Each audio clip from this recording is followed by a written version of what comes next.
I'd like to talk a little bit to you today on a poor posture. You know, a lot of these problems start in kids, in kids in school. And one of the problems that we're seeing, not just in children, but in adults as well, is something called forward head posture. Now, normally, your head should be balanced over your shoulders when you're looking sideways this way.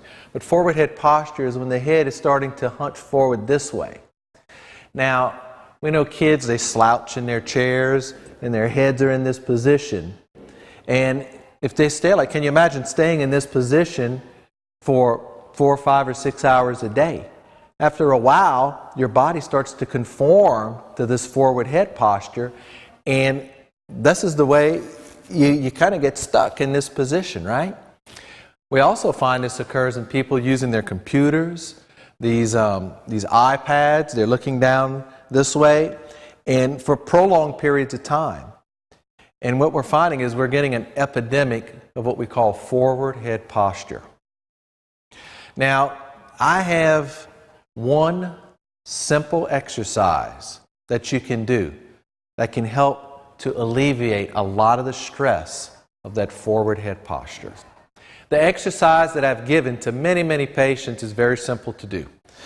I have you stand against the wall. You put your feet all the way back, then your buttocks touch and your back, and then your head touches. But this is the thing. With the head, don't bring the head back this way. Keep looking straight ahead and just bring the head back straight. So you're kind of tucking your chin when you do this. Then your elbows touch, or as close as you can, and then the wrist or the hands touch. Now I realize some people, because of their prolonged forward head posture, they've had it for such a long period of time, it may be hard for them to get in this position. You get as close to it as you can. Now from this position, my wrists are touching, elbows, head, back, buttocks, and feet all the way up against the wall. I'm going to slowly lower my arms down and go as far as I can, and then I squeeze that position and hold it for a few seconds. Then I go in the opposite direction. I come up, again trying to keep my elbows and wrists touching, come up as high as I can and hold that position. I would repeat these two movements back and forth maybe 3, 4, 5 times. And then I'm done with the exercise. The surprising thing about this exercise is if you do it for just 3 or 4 minutes, as soon as you walk away from the wall, you're going to find that you're standing up straighter.